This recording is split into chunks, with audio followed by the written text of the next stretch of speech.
Yo, what is good, YouTube? It's your boy Dez back with another reaction video. In this one, we're reacting to the Vikings, you know, not just any Vikings. These are the Gallowglass, the Viking Scot Mercenaries of Ireland.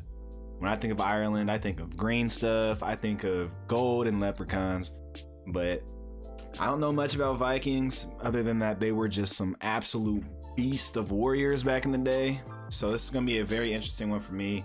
I just got off work early. I wasn't even planning on recording this video, so this is just kind of like off the whim. So I hope you guys enjoy this. Please smash that like button, leave a comment, subscribe, and leave in the comments though of, you know, any videos you guys would like me to react to. Man, you guys have been showing me so much love and support. I appreciate all the subs. And yeah, without further ado, let's get to this video. Gallowglass, the Viking Scot Mercenaries of Ireland. Shout out to Ireland. Oh, here we go.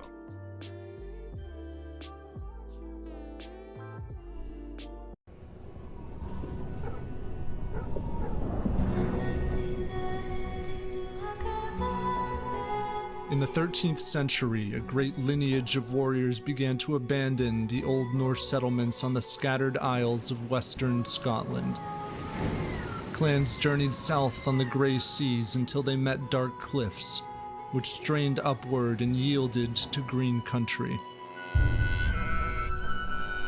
Roaming sheep and holy houses marked a path to the castles, and there the warriors traveled to offer their services. These were the Gallowglass, elite mercenaries forged by Viking and Scottish warrior ancestry. Each man had been selected for strength and stature, and he possessed neither fear of death nor mercy for his enemies. Wow, those dudes are bad ass.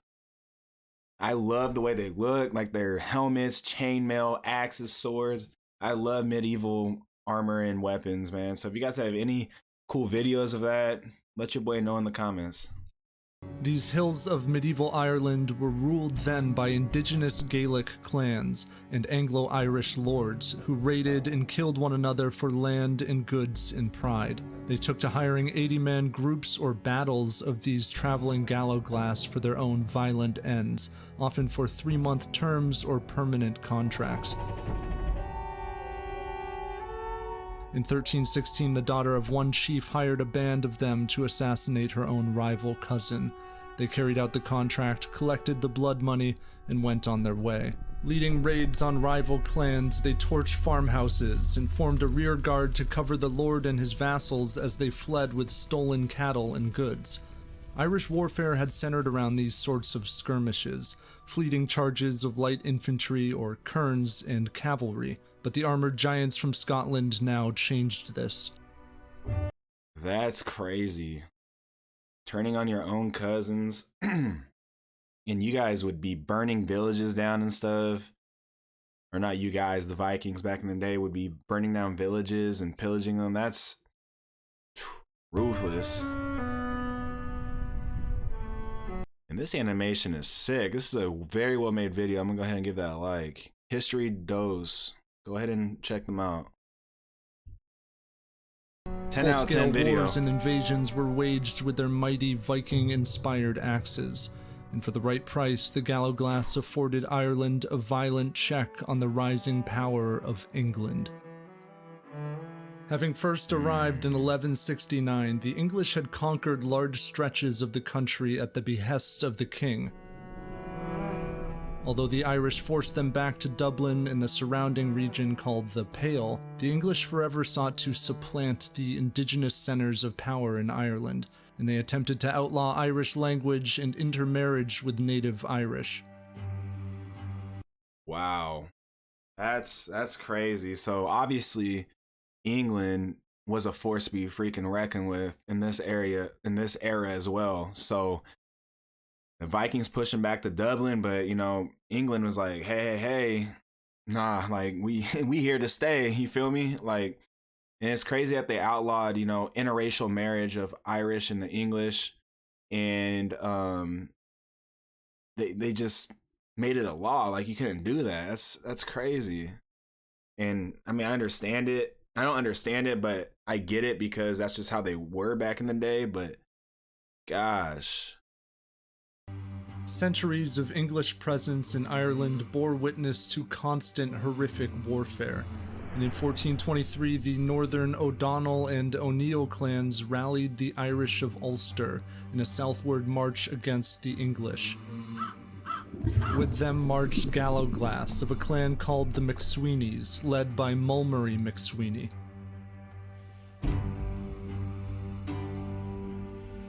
The war camp hummed eagerly on the eve of battle. The Gallowglass were known to revel with cards and drink, and around the fire they would shout bellicose promises to slaughter the enemy. Damn. Rising at dawn, the clans in Gallowglass made their way into County Meath, whereupon English troops met them across a field. Standing in their shining ranks, yeomen, knights, and halberdiers, all gathered under a gallant commander, one English knight whose esteemed name has been lost to time.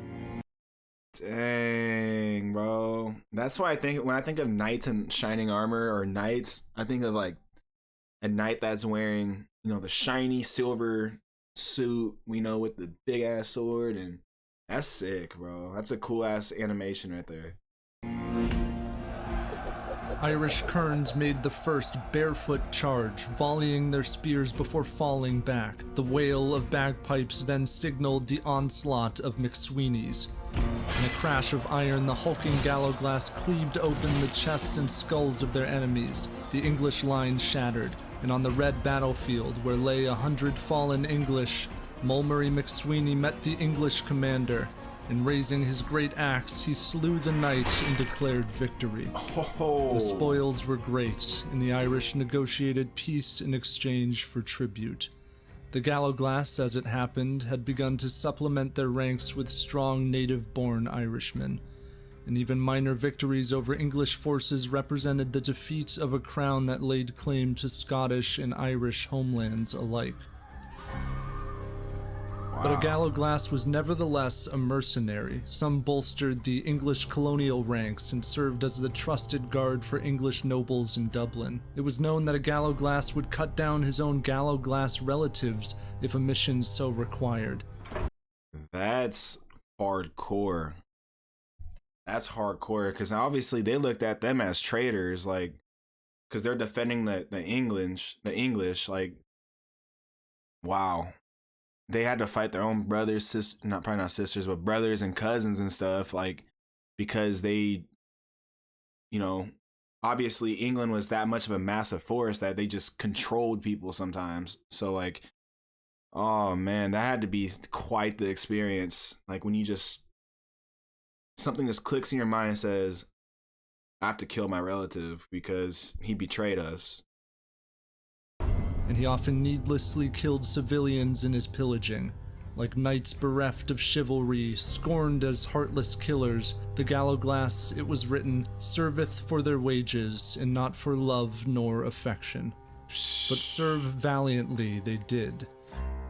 In the 16th century, as Henry VIII claimed all of Ireland, thousands of Gallowglass found themselves in the employ of earls who rebelled against a full-scale English conquest of Ireland. Chased into the bogs in 1582, 80 Gallowglass stood their ground to permit the escape of their wounded lord Gerald Fitzgerald, the rebel Earl of Desmond. Many of them Hey, shout out to Desmond, man. That's my name. Gave their lives, perishing in those dark waters as the Earl fled to safety. Queen Elizabeth at any rate put a bounty on Fitzgerald, and the O'Moriarty clan sent her the Earl's head the following year. The English would, in subsequent years, impose martial law, outlaw the Catholic Church, and partition Irish land for southern Scot and English settlers. As clans and earls fell with their Gallowglass, Queen Elizabeth abandoned the custom of hiring unruly Irish Gallowglass for her own cause, and the elite class of mercenaries sank into legend. The Gallowglass were resigned to weathered graves and Shakespearean sonnets. They had dominated Ireland for 3 centuries, and it was remembered that they were men of great and mighty bodies, cruel without compassion, and that the greatest force of battle consisteth in them, choosing rather to die than to yield. So obviously these dudes were massive too. Like I don't know like the typical size of, you know, how big people are even nowadays over there. I'm assuming they're still pretty big people. Like these dudes were probably tanks. The Viking ancestors of the Gallowglass had once come to ravage Ireland and clashed with its ancient clans and strong lords. The documentary The Irish Warriors of the Emerald Isle from Magellan TV dropped me right into that conflict. It's amazing to get the on-the-ground sense of the complex warfare waged by indigenous Irish, the vigorous warrior culture that thrived in old castles and idyllic landscapes. You also get a really necessary idea of the ancient political organization of Ireland. In fact, click that link in the description and you'll get an exclusive free month of membership, as well as Magellan's in history or TV. I knew that was going to turn into a ad. But yeah, man, let me know what you guys think about that, bro. These Vikings were tough.